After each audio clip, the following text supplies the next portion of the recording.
Hi there, and welcome to Lessons in Leadership, brought to you by Microsoft and the Global Leaders Organization, or GLOW as we like to call it. My name is Michelle Lemons-Picenti, and I'm the CEO and founder of GLOW. And today, we're going to continue down that road with bringing you another top thought leader. Actually, top thought leader really does not do justice to Deb Gabor, our next guest. Deb is a brand guru. She's a brand evangelist. She's an author. She's written not one, but two books. She wrote Branding is Sex. Can't wait to hear about that one. And The Irrational Loyalty is the second book. She's the CEO and founder of Soul Marketing, which is a strategy marketing firm, and she is determined to work and really obsessed with working with companies to help them with their problems in business and in branding. So we're excited to bring today Deb Gabor. Deb, thank you. Welcome. We're very excited to have you here with us. Well, I'm excited to be here too. This is going to be really fun. Yes. So you've had so many successes in your career. Give us a little bit of background, and for the people that are just tuning in, maybe a few that might not know who you are, which would be unbelievable if they don't, but maybe some don't. Give them a little bit of background on who you are and what you're up to right now. Yeah, sure. So one of the things that I like to explain to people is that I grew up in this completely brandless existence as the child of immigrants from Eastern Europe. My parents were very practical and very pragmatic, and we didn't have name brand anything in our household. And it wasn't until I got my driver's license when I was in high school that I even had my first McDonald's hamburger. And it was from that moment that I developed this compulsion to brand. And I covered this in my first book, Branding is Sex. I talk about how I can't not do it. I'm a little bit like legendary basketball coach John Wooden, who can't not coach. You know, it's been said that driving around the mean streets of LA, he'd jump out of the car and he'd go and he'd change hand position on kids playing a pickup basketball game on a community court. I'm kind of the same way with branding. So it was sort of manifest destiny to get into a career where I was doing branding on my own. So the first half of my career, I grew up in the technology industry, having worked at one of the most high-tech of high-tech businesses at AT&T Bell Labs. So high-tech that we had Nobel Prize winning scientists walking through the hallways of our building, worked at some technology startups, and then went to the agency side of the business. And then in 2003, went through some personal things where I needed to have a little bit more control of my own destiny and write my own ticket and be in a place where I could make decisions about who were the clients that I worked with, where we could make a huge difference for people. And I started my own company. So I'm an entrepreneur myself. I have been running Soul Marketing, which is a brand-driven, strategy-led marketing firm. We operate out of Austin, Texas. We serve companies in really every industry, but have a distinct passion for really unsexy businesses in the B2B space. So that's kind of how I ended up here. I wrote that first book, Branding is Sex, back in 2016. Didn't really know why I was doing it. A lot of my life has been driven by compulsion. That might have been a compulsion. And just to share the expertise and the methodology that I've been using literally for 30 years in doing this kind of work. And I share that with people all over the world for the price of a book. So the things that I'm going to be talking about here today, the actual methodology is documented in that book. It's kind of a how-to book, has a lot of great case studies from our own work, as well as common household name brands that you're probably familiar with that will help you understand these concepts and really bring them to light. Oh my gosh. Okay. From the moment we first spoke, I was excited to have you on the show because I knew that it was going to be not only fun, but we're going to learn so much with you. Okay, so you talk about this concept of irrational loyalty. Explain to us what that means.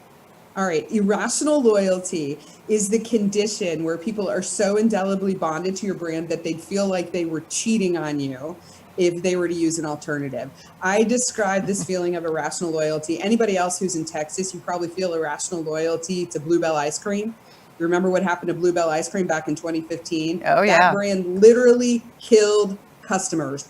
Yet When the brand came back on the market, people were lined up out the door, down the street, around the corner to get into the grocery store to get their hands on a half a gallon of vanilla ice cream from this brand that literally killed its customers. That's because they engender this quality of irrational loyalty. Irrational loyalty is the feeling that I have about my iPhone and all other iThingies that I've bought across my lifetime. Good example here, a couple of years ago, Samsung came out with a competing product that was so similar to the iPhone that Apple sued Samsung. I don't know if you guys remember this, but it was almost virtually the same. I went to my local Best Buy store where we had this incredible, well-educated, adorable salesperson who showed me all of the functional features of this phone. And here's what I learned.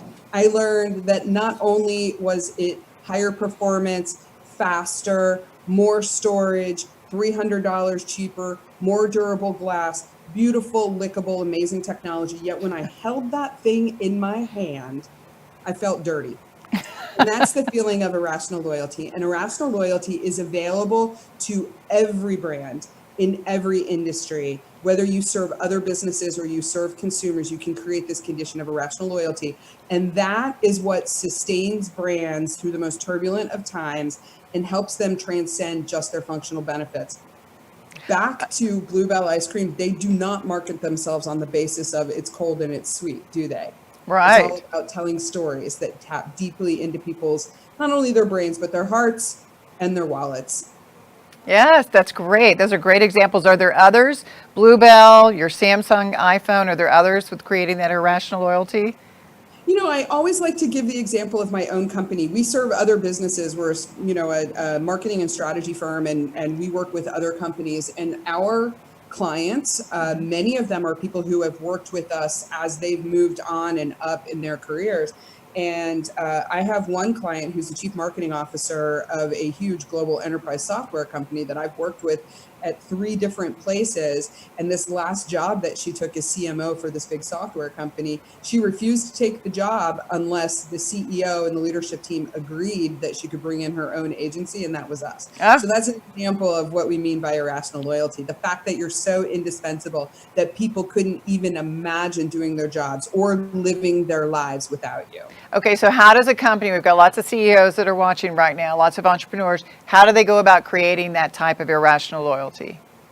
Well, it really comes down to 4 things. And everything that I talk about in branding is really designed for a CEO and leadership team audience. This is not for marketers. It's not for academics, although most of what we do is rooted in science and consumer behavior, consumer economics, psychology, sociology, all of that. We use a lot of that stuff in the background, Jungian psychology, Maslow's hierarchy of needs, things like that. But the best brands in the world, the ones who want to create that condition of irrational loyalty, they do 4 things. The first thing that they do is they aim their brand at this singular, ideal, archetypal customer, the single customer who is most highly predictive of their success. So a lot of us as CEOs, we fall into the trap of segment marketing and personas. And we think about, we're like, well, but we serve this audience and we serve this audience and we serve this audience.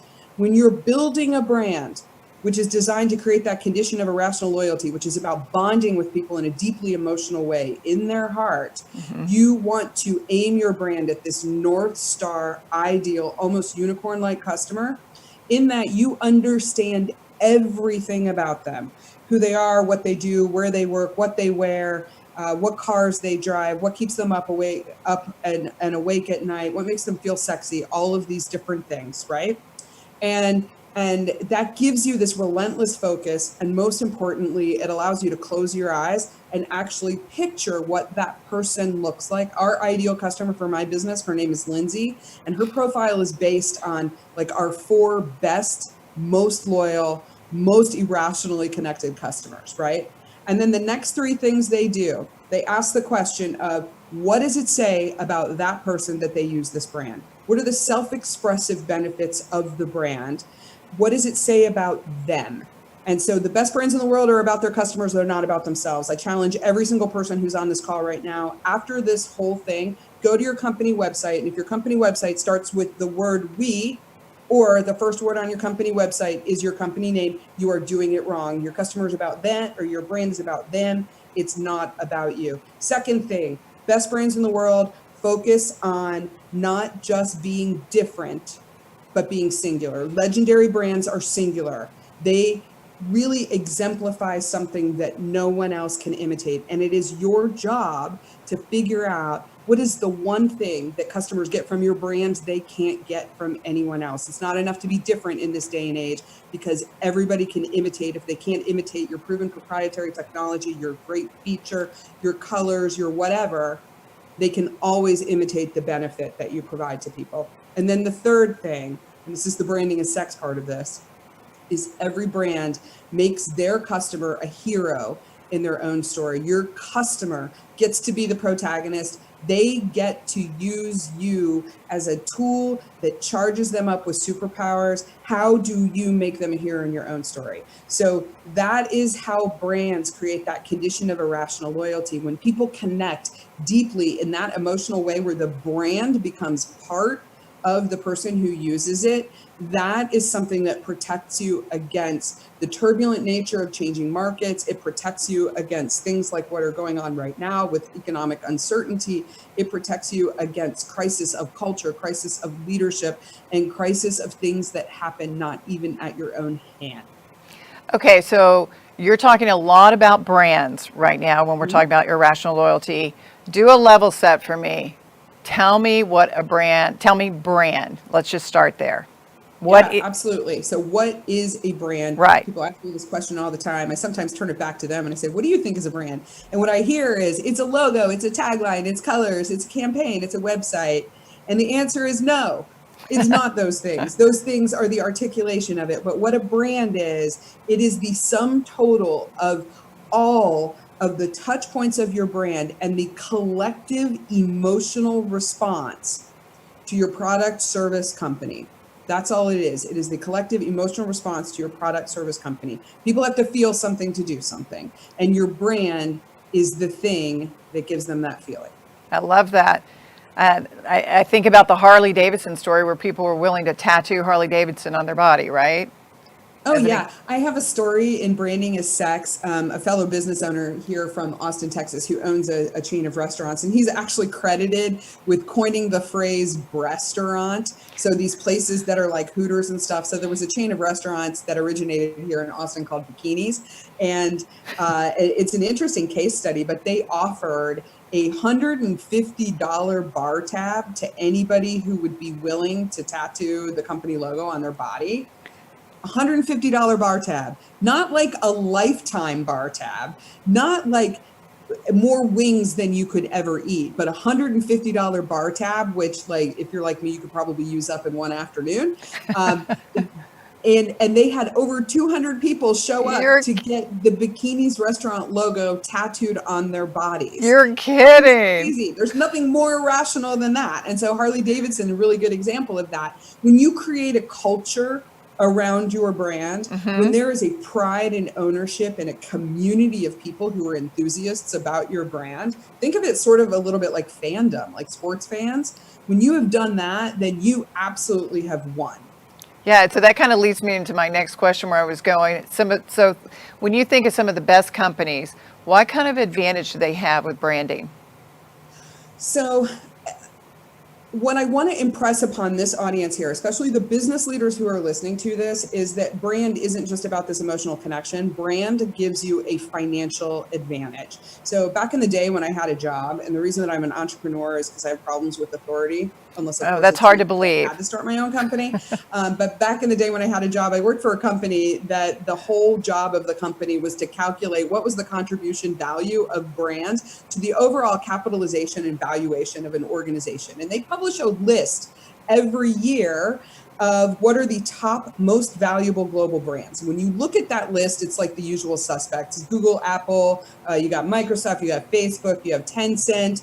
But also on that list are brands like Coca-Cola. There are brands like Marlboro, who even smokes anymore, right? Brands like SAP, Oracle, LVMH, who is the parent company of Christian Dior and Louis Vuitton. So there are a lot of brands that have been on there since time immemorial, and a lot of brands that were dark horses 5 or 10 years ago that kind of came out of nowhere and ended up on the top of the list. The reason that these brands are worth so much and that their brands contribute so much value to the organization, it is purely this. When you have a strong brand that people understand, that they bond with, and they can mention off the top of their head in your category, you are the number one brand. Top of mind awareness is the strongest predictor of whether or not you'll get bought. Will you do a quick experiment with me, Michelle? Sure. All right. So when I ask you to think of a brand of canned soup that you can buy at the regular grocery store, like a Kroger's or a Safeway or an H-E-B, not at Whole Foods, when you think of a brand of canned soup, what brand comes to the top of your mind? Campbell's. Campbell's. All right. What comes to the top of your mind? Campbell's soup. What is the number one purchased brand in the regular grocery store? It is Campbell's soup. Who has the most shelf space in the grocery store? It is Campbell's soup, right? Let me ask you another question. What other brands of canned soup can you think of? I don't know. Hunt's. Maybe I don't Progresso. know. Have you heard of Progresso? Oh, Progresso. Yeah. Progresso, Chunky, you know. Yeah, I was going to say also Chunky, owned by but I didn't know Campbell's. if that But was a But brand. these are the brands. Like, did you see that hesitation right there? Yeah. Now I'm going to ask you a third question. Have you ever heard this brand of canned soup called Amy's? No. No. Okay. So I'm really surprised that you said no. Half of the people that you ask, they say yes because they want to be seen as straight A students. They like approval, right? So top of mind awareness, Campbell's soup type of awareness, being able to mention a brand directly off the top of somebody's head is the strongest predictor of whether or not your brand will be purchased. How do you get top of mind awareness? It doesn't come from just buying advertising. It comes from being clear, consistent, and meaningful, and having a differentiator where the brand actually has the power to become part of the person who uses it. So brand is a financial advantage to organizations. I have worked with literally thousands of brands over my career, and when I see companies scale rapidly, profitably, and with less drama, it is because they have really, really focused in on a business strategy that's informed not just by vision, mission, values, core purpose, and acknowledged need in the marketplace, but they have doubled down on branding. Oh, okay. So what happens if someone's branding, they need to go in and do a rebranding, they need to start over? Let's just start there first. Yeah, so rebranding, new branding, it's the same process regardless, right? It's the same process. And that starts by actually talking to the world. So when we go through a branding process, we do like 360 degrees of discovery. It's impossible to do branding in a vacuum. You need to understand, first talk to your internal team, talk to the leadership team, talk to the heads of the different divisions, talk to people who are actually engaged in delivering on your value proposition to understand where are people aligned, where are they misaligned, what are their expectations of what the world might say is their perception, what do they think you do well, who has the most momentum, what are the biggest trends they need to identify, all of that. Then take that to inform a round of external discovery. Go out and talk to your actual customers. Through my work, one of the things that I realize is that very few organizations ever talk to their customers except to ask them, A, how did we do?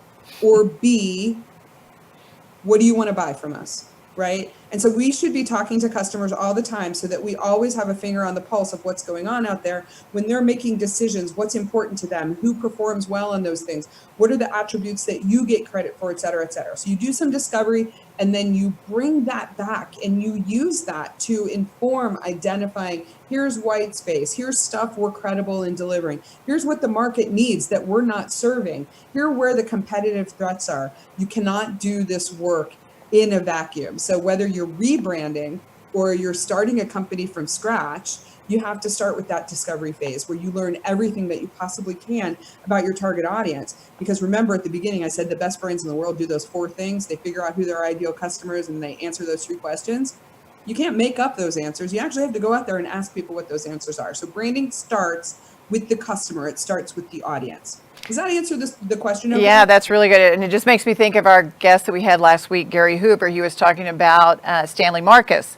Stanley used to go, even after he sold the business, he would go out and talk to the customers and he'd say, not what do you like? He'd say, where do you go? Where do you travel? What vacations do you take? Where do you like to eat? And he would ask them questions and really get to know who his customer really was, which I found really interesting, even till the age of 90 something. Probably, if you spent any time inside of Neiman Marcus, you probably can close your eyes and picture who that person is, right? Right. And you know everything about them. It's not just a demographic profile. More importantly, it's psychographic, attitudinal, it's needs-based. Like take a walk a mile in those people's shoes. You can't do that unless you actually go out there and talk to the people because you need to figure out who is the brand for. Okay, so I've read that you've got somewhat of a controversial approach on the singular customer when you're going to identify. Can you talk a little bit about that for us? Yeah, so I talk about this ideal customer archetype. I get pushback on this all the time. It's kind of what I referenced at the beginning of the conversation where I said, often we get into this trap of segment marketing and then look, but we sell this different thing to this category and this different thing to this category. And then these people buy this through this channel and whatever. You build the brand for one person, you market to segments, and messaging and marketing is not brand. Here's a really good example from the consumer world that I think of, and it's Nike, right? Nike has done this incredible job of honing in this idea of the archetypal ideal customer by looking for that inner elite athlete inside of all of us. So regardless of whether you're a middle-aged recreational runner from Austin, Texas, like I am, or you're the NFL, you're a high school athletic director, you're the NCAA, you're a recreational golfer, whatever. The Nike brand is the Nike brand is the Nike brand is the Nike brand. And it's always about creating that inner dialogue with the elite athlete inside of all of us who happens to be a 19-year-old man. And so you build the brand for one person. It is really, really hard for people to see beyond demographics. When I've seen organizations become really successful and grow rapidly, it's because they've dialed in their focus on the ideal customer. The reason why this is important is because it tells you who you're not going to serve. And as we all know, as business leaders and CEOs and executives, when doing business strategy, it's about choice, right? And it's more about choice, not what you do, but mostly what you don't do is what really gives you like jet propulsion to grow your business. And so having this focus on the ideal customer, the pushback I get all the time is, well, we sell to moms, but we also sell to dads, and then we sell to grandmas. But what is the common thread that connects all of them? It's not demographics. I worked with a lot of brands that serve busy moms, and I ask them, like, who's your ideal customer? And they say, it's a busy mom. All right, well, I'm a 52-year-old busy mom. My daughter happens to be a college graduate. She has a job. She does not live with me. My busyness is not on being a mom. I just happen to be a mom who is busy running a company and writing books and doing things like this, right? And then another busy mom could be my girlfriend who's in her 30s, who has 2 kids under the age of 7. Like, you can't generalize these audiences when you are building the brand. So I'm not to say that like segment marketing is dead. You still have to do segment marketing, but marketing is not branding, folks. So think about Nike and how Nike is the same brand across all of those different channels, all of those different audiences. That's what I mean by that ideal customer archetype. Okay, so other than the ideal customer architect, what are some other steps that people can do in regards to having a successful brand? Yeah. Pushing that so forward. One of the things that I talk about is the brand values pyramid, which is sort of like branding's version of Maslow's hierarchy of needs. So the best brands in the world get to the top of this pyramid. So I'm sure, Michelle, you're familiar with Maslow's hierarchy. Everybody, we studied it in Psych 101 when we were undergrads, and then they brought it back out, in business school. But basically, Maslow is a hierarchy of needs. It's that triangle.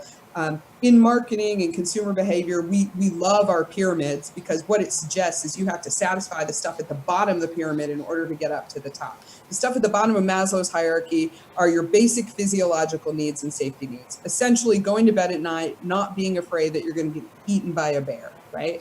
As you move up Maslow's hierarchy, you have belonging needs, feeling like you're part of a community, like those people who got Harley Davidson tattoos, right? They're part of a community. The people who got the ridiculous bikinis tattoos, they're part of a community.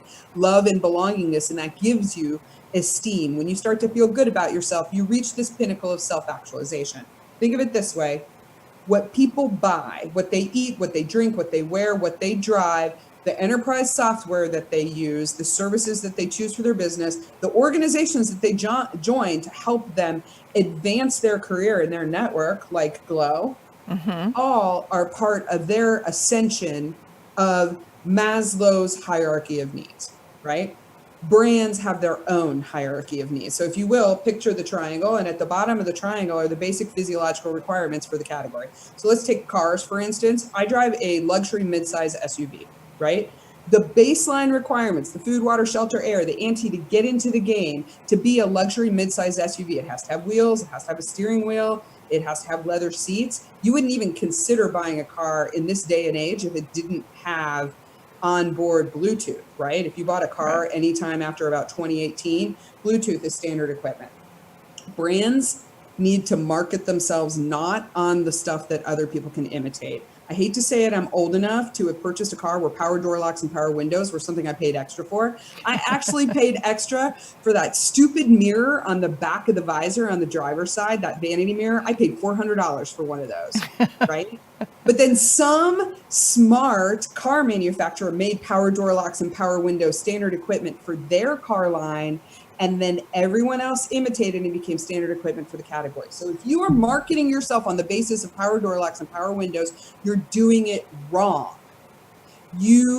Everything that you do, every feature you have, your speeds and feeds and bits and bytes and how many hops to a tier 1 network and all the IDs, reliability, availability, scalability, manageability, flexibility, anything that ends in ITY or anything that ends in ER is something that someone else can not just imitate, but probably someday will do better than you do. That's why you have to build a brand that connects with people deeply in their hearts. That's because the brain craves that. People have to feel something to do something. So executives here can lead the charge in the organization to help establish, like, what is that transcendent emotional connection that helps people feel self-actualized, because what it does is it creates a competitive moat around you that no one else can cross, because it's singular and unique to you and indelibly meaningful to your most predictably profitable customers.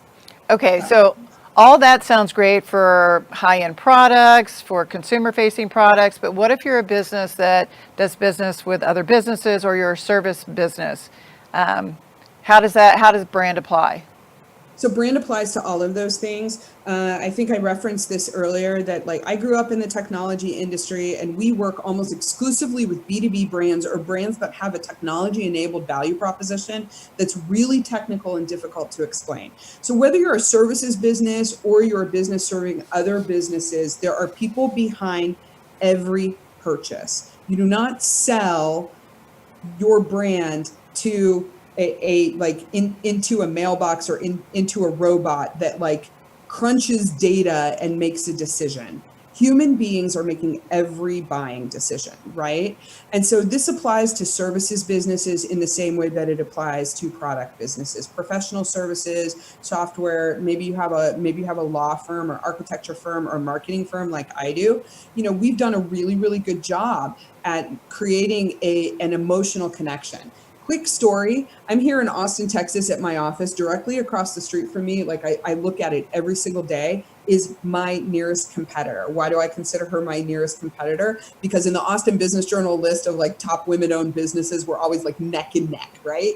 We're neck and neck on that list. We're neck and neck on, like, the marketing and advertising agency list. And it makes me crazy because I look at her sign every day. You cannot take a cat and swing it over your head and not hit 150 other people in Austin, Texas who do exactly what I do. The same functional benefits, the wheels and the power door locks and the power windows and the power steering. If you ask her what she does, her work, she's a marketing agency. She does exactly the same thing that we do. Yet it's different people who hire her than hire us. And it's because of what's inside the core DNA of these two brands. We have never actually competed directly for business. In fact, she tried to sign up for a mastermind I was running so she could steal my trade secrets, right?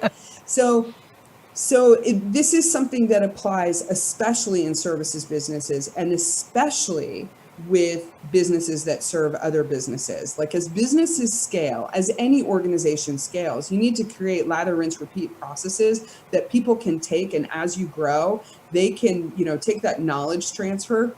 Brand defines the experience that people have with you and that everyone in the company can deliver. And the last thing I'll say about that, going back to the example of my competitor across the street, it all goes back directly to not what you do, but why you do it and how you do it and your singularity. So she has a business functional benefits, capabilities. She does exactly the same things that we do, but she works with challenger brands. She works with brands who are like number 3, 4, 5 in the market, who are trying to incrementally pick up share. We work with brands who want to dominate or create a category. We work with growth organizations where leadership has a grow or die mindset and looks at brand very, very strategically. And the one thing that they get from us that they don't get from her or they get from anybody else, where what you might get from her is like an incremental push to like take over 1%, 2% additional, market share. What they get from us is a kick in the ass. That is the thing that they get from us that they don't get from anybody else. And that is specifically what people come to us for. And that is the thing that protects me and her from competing for the same companies or for the same customers. And it's the thing that separates us from everybody else while we're still in the same category. So that's how brand applies to B2B firms, and it also applies to services firms. And then the final thing is that, this is not just for high-end products. You have to admit, like, even the lowest end experiences and the most value-minded things have a brand. I think about Walmart. Walmart has an incredibly strong brand, and they guarantee the lowest prices always, and that is their brand promise, and that is what they've created the entire experience around. So this applies to everybody. Okay. All right. So we're going to switch. We're going to turn the page. We're going to move on to your book. You wrote a book. It's called Branding is Sex. It's a little cheeky of a title. So tell us, there has to be a story with that. Tell us how that came about.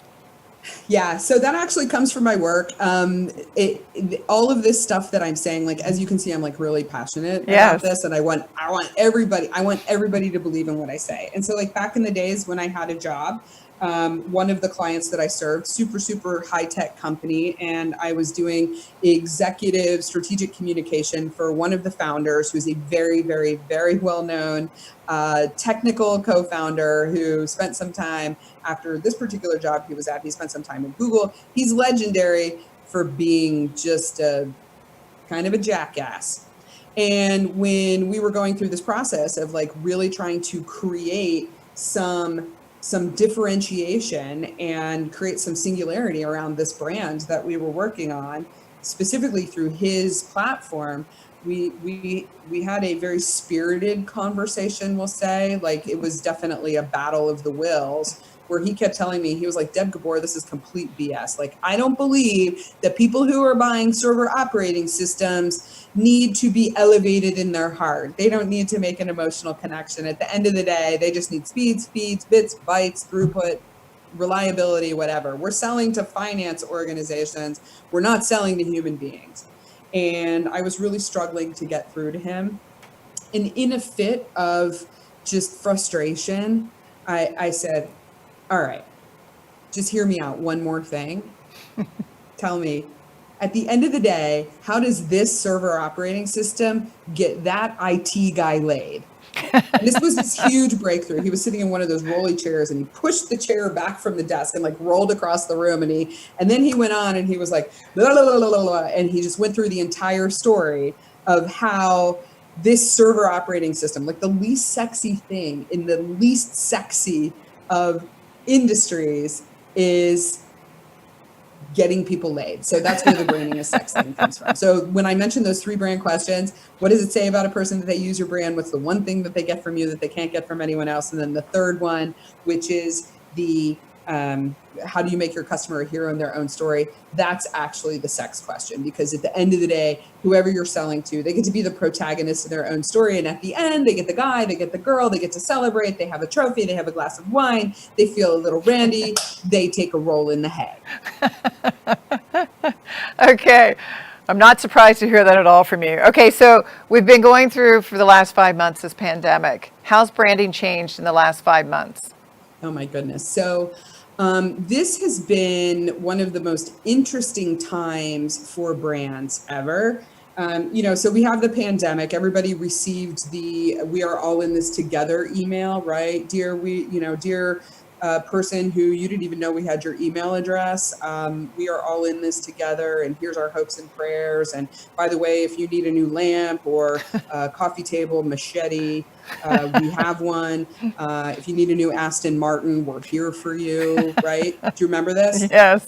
The reason that this happened so much is that brands didn't know what to say. It happened again right after George Floyd, right? When we had a resurgence of the social justice movement, all of a sudden my email inbox was flooded again with people talking about we're all in this together. We stand in unity with our Black employees and customers and et cetera, right? And not that that's right or wrong. You know, there's been this huge reckoning that's happened. But the common thread among this stuff, and oh, by the way, like I think the universe is about to hand us a here, hold my beer moment. Like it just keeps getting worse. But what we've learned through this moment is that people are looking for leadership. Human beings are looking for leadership in a world where we lack information, where we lack facts, where we have confusing data. We don't know what's happening. No one is telling us what to do or where to be, right? They are looking to brands to provide them leadership. They're looking to brands to tell them what values they have. If you buy Uncle Ben's rice, all of a sudden you're a racist. If you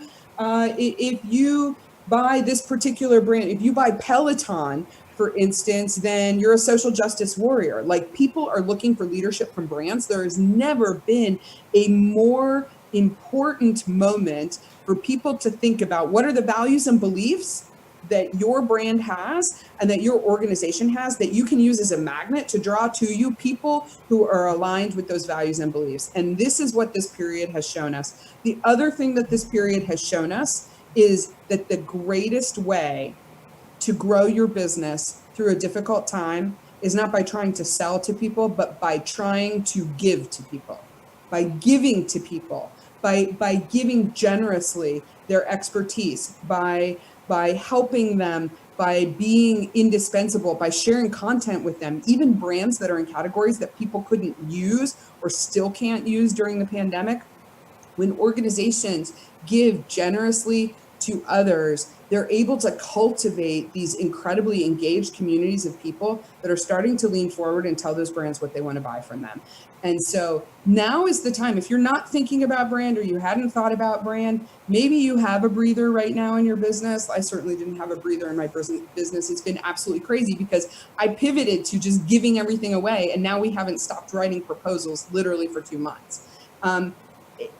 It is time to think about how do I shore up the strategic foundation of my brand, because your values and beliefs, what the inner core of your brand is, are more important than ever. And that process had already started several years ago, but the pandemic and then all of the other things that have come as a result of that, and also in spite of that, are reasons to really, really think about reigniting or reimagining, or even like if you haven't ever thought about a brand, it's time to think about it. I was just about to ask you, when's the best time to start thinking about a brand? And then also, who's responsible for it? So branding is an always-on activity. This is not a one and done thing, and it is not the responsibility of your marketing department. If you are on this call and you are a CEO or you have a C whatever O in your title, you are responsible. The leadership is responsible for the brand, because the brand is what defines the promise and the value proposition and the experience of your brand. You own it, you drive it. Doesn't necessarily mean that you manage the articulation of it or the optimization of it or the communication of it, but you own it. The leadership team of an organization owns it, because a brand is like the ultimate source of accountability for the business. And it's an always-on activity. And if you haven't started on it or you haven't thought about it, now is the time to do that. Very good advice. Okay, so what we're going to do now, we're going to go out to our audience and we're going to let them come in and ask questions. And be sure and put, if you've got a question you'd like to ask Deb, good grief. I mean, here is a wonderful opportunity to ask not an expert, but a guru in the space. So put your question over in chat, and then Joseph or Paige from Global help coordinate that question so you can get it up in front of her. So we're going to go to London right now. We've got a member from London. Real quick. So Branding is Sex is the how-to book. If you get that book, it's available wherever you want to buy books. The easiest way to get it is on Amazon. And also there's an Audible for that. A lot of people like to listen to the book, and I read my own book So if you aren't sick of my voice, that's a really good way to consume that. But the bottom line in that book, what it talks about, it talks through irrational loyalty, like what that concept is. It talks about how the best brands in the world are the ones that focus on their customers, that the brand is about their customer, it's not about them.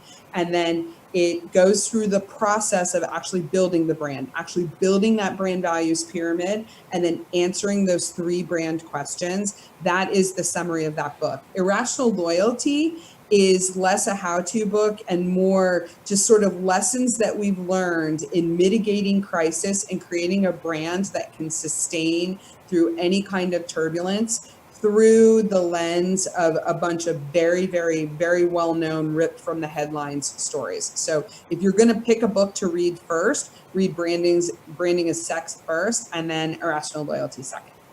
Okay, so we've got Stephen from Las Vegas, Stephen Pacenti. Can you come on? Are you on screen? To ask How your are you? question? Thank you very much, Deb. This is awesome. Can you give some examples of the kicks in the ass that you give people, like specific kicks in the ass? I love that because you mentioned ass and sex in one.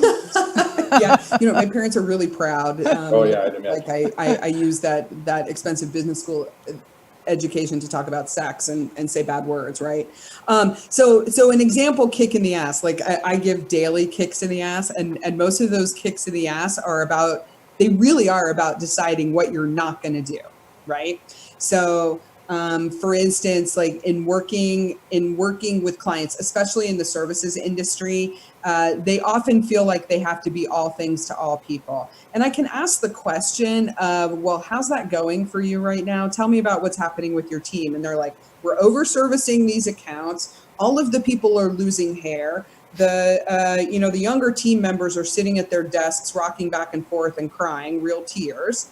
And I said, okay, well, that sounds like a problem that might be that you're not serving the right customers. So then we build that profile. Who is the ideal customer for your organization? And then they continue serving those crappy customers, right? And so the kick in the ass usually is, about what are the steps that you need to take as an organization to reach critical mass with your ideal customers, so that you start to get that like flywheel going of profitability. Really good example. I worked with a company a couple of months ago. They're in the 401k plan creation and administration business. And what is industry standard for this business with big companies like Fidelity and some of these household name brands, it's a very high touch, high service environment. There's a lot of customization, but big organizations like Fidelity are specially made for that, right? Those are the industry expectations. This company said, at the end of the day, if the goal of our ideal customer is to help our employees retire on time and with dignity, because that supports the companies, right? But it also, more importantly, supports those human beings. If that's the goal, they don't need all this customization. They don't need all this hand-holding. They need a good plan. They need a plan that outperforms other plans. They need a plan that they can count on. They need a plan that doesn't have high fees. They don't actually need all this hand-holding customization and education that happens that adds like exorbitant cost to delivering a plan. They need one plan, and it's a good plan, and they need a guarantee. So the company is in the process of building a brand around this idea of you need one good plan, and figuring out who are the organizations who want to buy this. And so they create a whole new brand. They develop a new strategy around selling, this one plan where you don't need any of this like other BS stuff that comes with like these big, highly customized plans. And then they continued to offer the stuff. So they were offering the plan, a good plan, and they were offering all of the customization, and the market was confused. And so the ass kicking that they got was like, let's really, really look at what the impact of this is going to be on your business, and calculating the risk and reward of making the change, having them align and agree on this is the plan for when we are going to 100% make the shift to we will never sell a custom plan again. That's what I mean by ass kicking. So the push And the difference here, there are lots of people out there who do what we do. There are tons of people who do it. The approach that many of them use is a creative driven way of doing that. We're like, okay, so let's do a little bit of research and then we'll show you 3 logos and 3 campaigns and you pick one of them, any one of them is a winner. That's valid. Not everybody has the stomach for doing a bunch of discovery work and having someone push them. But what we do is through this lens of strategy, so we can never be wrong. And last thing I'll say about that, I pitched business yesterday morning to a company in the UK, and they asked me the question. They said, we asked this question of all the agencies we're talking to, what's wrong with our brand? And I said, I cannot answer that question because what I think doesn't matter. What really matters is when we go out to the market and we understand from the market what they need. What would be wrong with your brand is what you're not currently providing and what you're not currently credible in delivering. That's a kick in the ass when I'm willing to put a new business pitch on the line to say, like, I'm not going to answer your stupid question. You're not only, I mean, you really truly are a strategist though too, Deb. You're not just about branding. Your whole branding and marketing goes into strategy of the business. It absolutely does. And it really dovetails very well with strategy. And I want you to imagine, if you will, what it's like to be inside my head.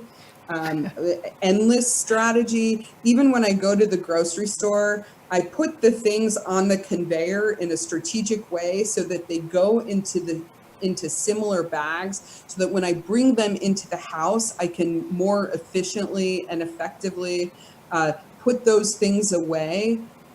It's impossible.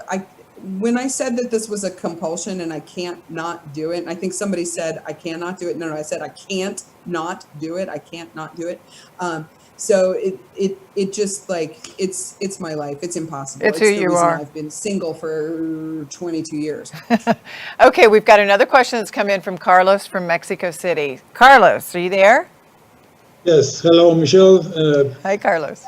Deb, I have a question. I hope you don't think it's stupid. My question is, I've heard you say that it's even more important when you have a brand, what not to say or what message not to give. And can you give us an explanation of what you mean by that? So what's more important is what you don't do than what you do, right? So this really is the essence of business strategy, and it really flows into branding. When you are trying to be all things to all people, then you really have a diluted value proposition. It's unclear what you are and who you stand for. When you think about these brands out there that seem really, really commoditized, it's often because they've commoditized themselves. They've refused to be different. I often explain it this way, and there's a really good thought leader. His name is Christopher Lochhead, and he really talks about category creation and category leadership. And one of the things that he says is that legendary brands are unique. And you can't be unique if you choose to do or be something that someone else is. And so that choice of customers that you're not going to serve, like I've decided, you know what? We are just not going to serve companies that aren't in growth mode. Like, we are not a good fit. You guys have met me, right? Companies that don't want to grow and they don't want to do it fast and they don't want to do it strategically, like they don't want to work with people like us because it'll make them crazy and it'll make us crazy at the same time. And every time we spend a minute or an hour working on something that doesn't advance our shared goals and our shared values, we are losing opportunity to grow our business with the people who really support it. So, Carlos, if you've ever seen a brand where you're like, that just isn't for me, that is a brand that has made a choice. They have said, I don't want to serve Carlos. And you know what? That's okay. If you're doing it right, you're going to alienate some people. And it's totally fine. That's how you know you're doing it right. So that's what I mean by it's more about what you don't do than it is what you do. Branding is about choice. I've never been through a brand strategy exercise with a client that didn't result in somebody in tears or voluntarily leaving the organization or being asked to leave the organization, because it's about alignment, and alignment is about choice. So that's what I mean by that. I hope that helps. That's great. Carlos, thank you for that question. Okay, we're going to stay in Mexico. We're going to go to Luis Gerard. Luis? Hi, thank Hi. you. Hi, Deb. I wanted to ask you a question. We have in Mexico, we have our brand is 90% recognition. As when you ask somebody about us, they recognize us as 90% of the time. It's like the Campbell soup. And we have been doing that in Mexico for 25 years. Now we're launching our Congratulations. product line into South America, but we can't use the same brand, the brand name. We want to use the same service, the same delivery, the same everything, but we can't use the same brand. Do you have any thoughts about how we can link it together? Because our brand is well known in South America, but we can't use it. So many of the guys who are our customers there say, why don't you use the same brand? Well, we can't for legal purposes. Oh, because of legal purposes. So that's where you can use a story to connect the dots, right? You know, almost like you said 25 years that you guys have been the top of mind brand in Mexico. Yes. Is that correct? So this is sort of like you're the 25-year-old startup, right? One of the things that I've seen brands do successfully, and I'd have to know more about your brand and like the equity in the brand and sort of what are some of the characteristics and things that you get credit for having credibility in. But what I've seen, both entering new markets under a new brand name or sort of launching off like ancillary product lines or services lines and things like that where they can't use the brand name for some reason. What they do is they sort of like link it together through the story, like the idea that this is a 25-year-old startup and we are the leading brand in another place and we get credit for these things and we are for this person. So for the people who are like this and who have enjoyed and loved this brand in Mexico for so many years, we are that brand to you there. It can be successfully done. My recommendation on entering new markets where you have a legacy brand in one place where you're basically a startup in another is to do a little bit of discovery, do a little bit of research and understand the marketplace that you're going into, not just from a competitive perspective, understanding like what are the other brands in the category, but more importantly, like really, really good audience research. Understand what are the value propositions and the benefits and the things that you get credit for. What are the attributes that you get credit for in Mexico that can transcend when you launch in another country in South America, right? And bridge those things together. So I wouldn't go in cold. Hopefully you've done like your brand equity and brand attribute research in Mexico and you're very, very clear on what you are all about, what the core value propositions are, who your ideal customer is, so that when you launch, you can launch directly with those people. Because it can be very, very wasteful to go into a new market with no strategy involved. So take the best of what you've learned from your experience in Mexico and figure out what your role and relevance is in these other countries in South America.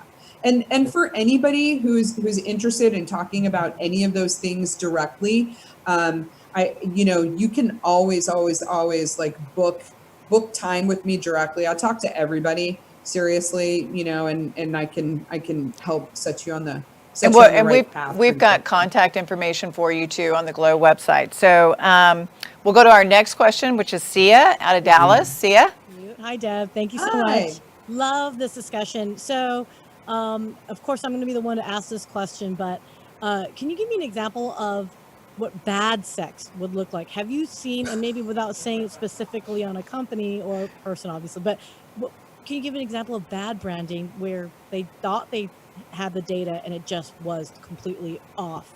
Good question. Off story. All right. Yeah. One of my favorites, South Dakota, the state of South Dakota. This was back last fall. Their public health division of the state was really trying to take an active role in eliminating drug abuse.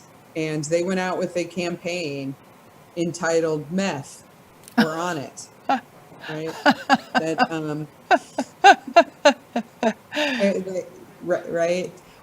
So here's the thing. If you have a brand and your ideal customer is accepting of humor and gets the fun in that, but the brand association, the way that campaign, that was bad sex from my point of view. And Irrational Loyalty is full of tons of bad sex, including Harvey Weinstein. That was something where it really missed the mark because it didn't have the appropriate like gravitas and maturity and professionalism that the state like really needed in order to demonstrate to the world that we're fixing this. They thought that they were targeting meth addicts with that ad. They seriously thought, they're like, you know what, meth addicts are going to love this. No, I'm sorry, meth addicts are not watching TV. They're not watching TV, they're doing meth. And also, like having a funny and cheeky message about meth and like double entendre and whatever is not going to move the brand forward. So that's a pretty good example. I will also say some brands that really, really fell flat during the recent just sort of renewal of focus on the social justice movement, brands that were out there like paying lip service to a movement but couldn't really back it up with actual proof points and credibility that they were really looking to transform something in the world. And then brands that became completely irrelevant. I mentioned a couple of them, Aunt Jemima, Uncle Ben's. Yesterday I saw Kentucky Fried Chicken. Kentucky Fried Chicken, finger licking good. They got rid of the finger licking thing, right?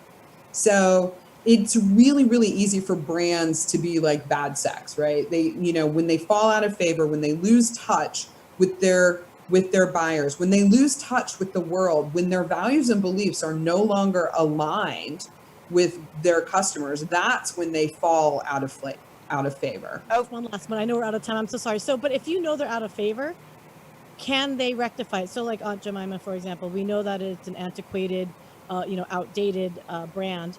Could they address it and say, okay, well, do a history and then evolve her, and that would be their campaign instead and branding? Yeah, 100%. Like brands can evolve, and they do it all the time, and they do it very, very successfully. The brands that do it in a way that creates that condition of irrational loyalty do exactly what Bluebell did, which is like, okay, people died. We shut down our manufacturing plant 100%. We take responsibility and accountability. We show regard for humanity. We apologize for the crap that happened, right? We take full responsibility for it.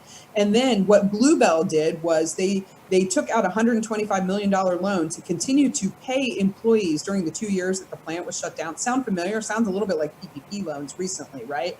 And then, then when they came back, they had engendered that feeling. So we're out of time. We are out of time, Deb. This has gone so fast, and I knew everybody would love it. She is so good. You're so wonderful. So I want to make sure, because I know a lot of people, we've got lots of questions that are coming in that people are asking.